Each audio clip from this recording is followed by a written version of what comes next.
Une présentation du SI Izula, première version. J'ai pris la première version parce que j'aime bien le fait qu'il soit plus petit, tout fin. Donc un couteau à vocation EDC, EDC Outdoor, livré avec son étui en plastique, qui a une super rétention. Il est un peu gros je trouve, comparé à un Kydex. Mais la rétention est bonne, il n'y a vraiment absolument aucun jeu. On peut le porter en neck. Ce qui est pas mal pour l'EDC, c'est le clip. Il passe super bien en inside. À l'intérieur, on le sent presque pas quand on le met sur le côté. Et après, une fois qu'on est en forêt, on peut le déclipser et le passer en outside. Ça c'est pas mal. Et on peut tout à fait l'enlever. Et pour ceux qui aiment bien le porter en neck, on peut le mettre en neck. C'est sûr qu'il bougera jamais. Acier 10,95, c'est une tuerie, ça bouge pas. Là vous allez voir, j'ai fait quelques tests de bâtonnage. Le revêtement, il s'est légèrement comment dire, lissé sur le début de la lame, parce qu'il est relativement rugueux d'origine, mais rien de grave, ça tient super bien. Et surtout quand on connaît l'acier de chez SI, on sait qu'on peut y taper sur la gueule sans aucun problème, sans aucune retenue. Et ça c'est quand même plaisant, même si c'est un tout petit couteau. Allez, on va passer au test. Alors un petit détail. L'étui, ce qui fait la rétention, c'est les deux petits ergots qui sont de chaque côté. Et si on fait pas gaffe, quand on rentre le couteau, s'il est un peu de travers, on va venir couper les ergots, surtout avec le tranchant. On va venir couper les petits ergots et du coup on n'aura plus de rétention. Ça je trouve ça un peu con. Donc quand je le remets en général je fais gaffe d'être bien droit. Donc quand on est bien droit ça passe, il n'y a pas de souci. Mais ça m'est arrivé une fois de le mettre comme ça et de me retrouver bloqué. Donc j'ai pas forcé, sinon j'aurais coupé l'ergot. Voilà. Hop, le petit Izula, je vais faire de l'écorçage, voir ce que ça donne. Il est tout neuf, hein. Sorti de boîte.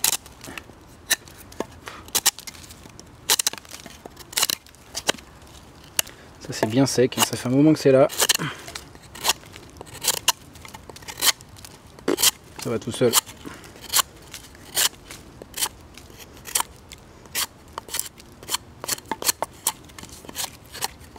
Vraiment hyper sec.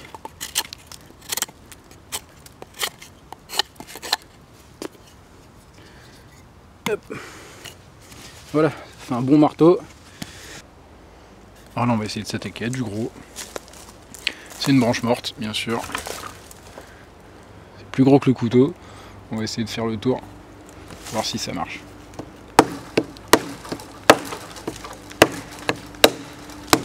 Ça va.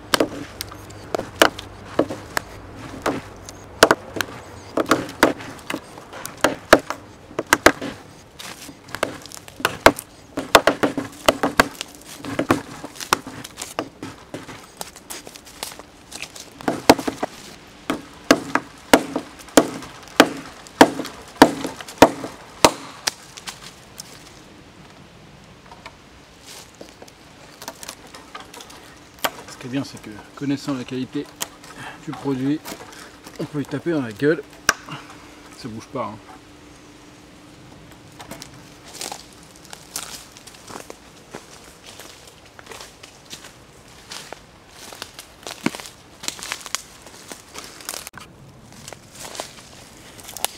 On est reparti avec un nouveau bâton. Du coup, le dernier n'a pas survécu.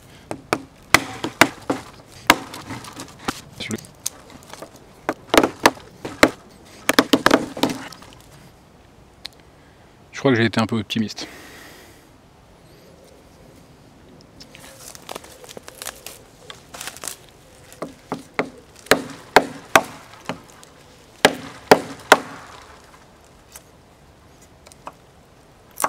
C'est surtout que j'ai pas trouvé le bon.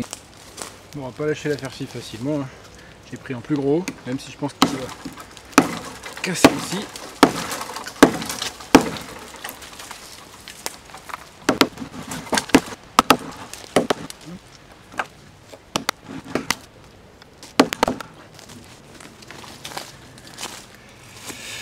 seul truc, c'est que putain, ça tape dans les mains quoi. Faut vraiment pas le tenir quand on bâtonne avec. Faut le poser et puis taper dessus. Mais si on le tient, on prend vraiment tout dans les doigts quoi.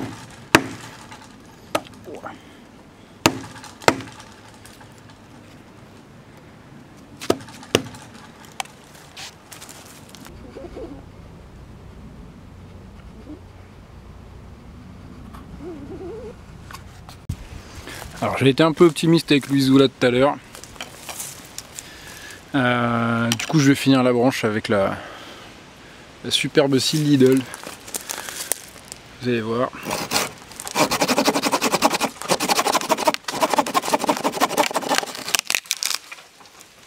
Voilà. Ça va tout seul. Hein.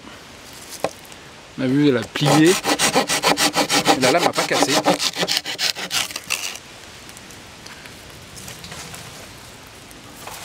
Allez, on va retourner au test. Alors ça c'est ma scie, c'est tout con. Florabès de chez Lidl. J'ai payé ça même pas 10 balles. Ça fait le boulot.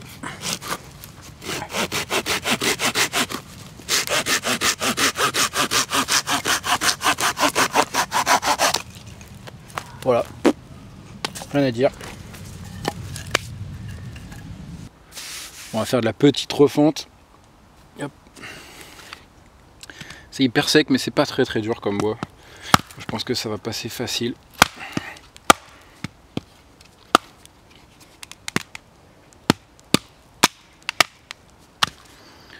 Ouais, je tape sur le bout de la pointe là vraiment. Ça bouge pas.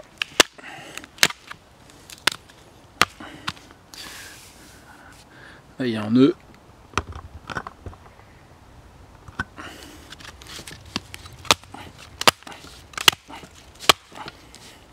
Bon, ça casse. Hein.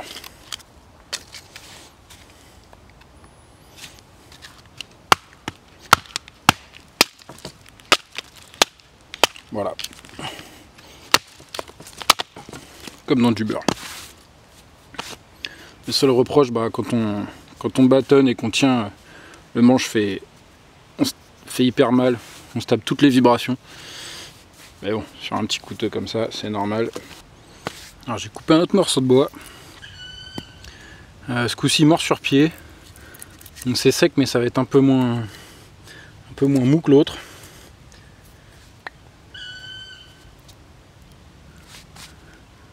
Salut toi. Alors.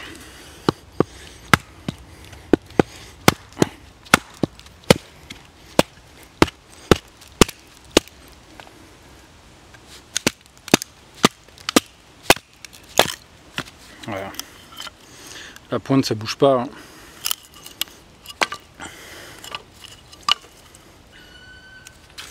Les petites sections comme ça, c'est top.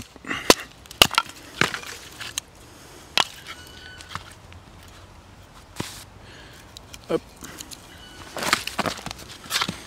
On va essayer de faire un peu de feather stick.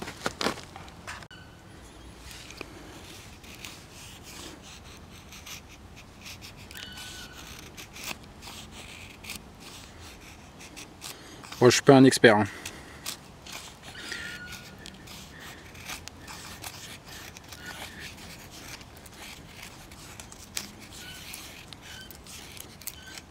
Je peux pas.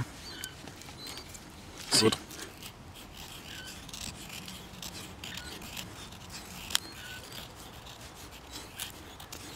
Bois humilié.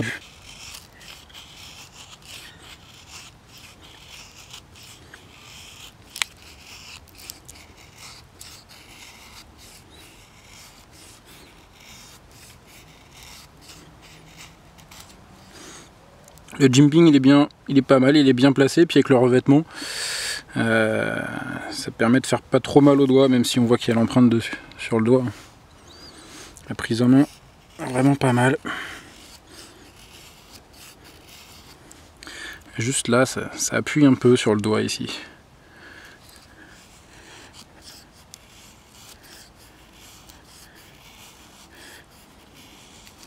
Ouais. Ça enroule bien quand même.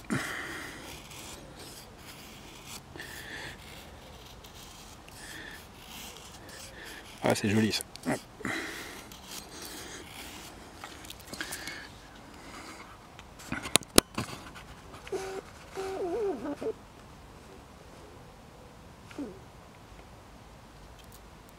C'est quand même pas mal. Hein. Ouais, pour le fun.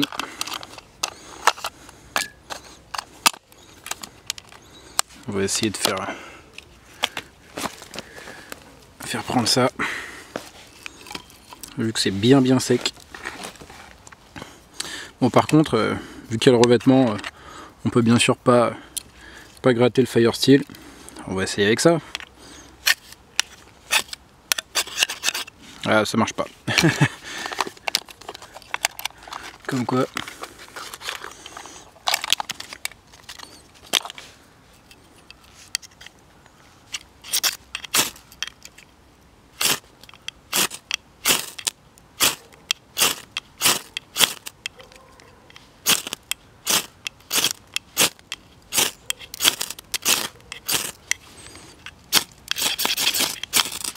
Ben voilà.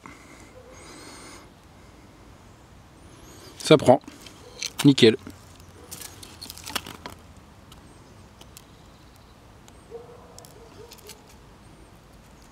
Et on est parti. Donc je garde toujours le grattoir. Là pour le coup, si on a que ça, ça marchera pas.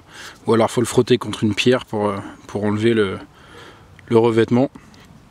Mais si vous avez un autre couteau, un plus gros couteau en complément, ça fait le taf.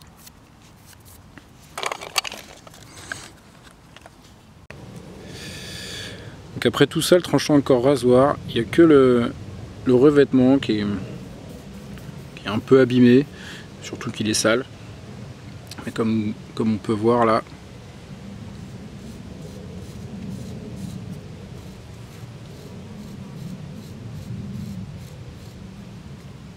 voilà, ça rase toujours.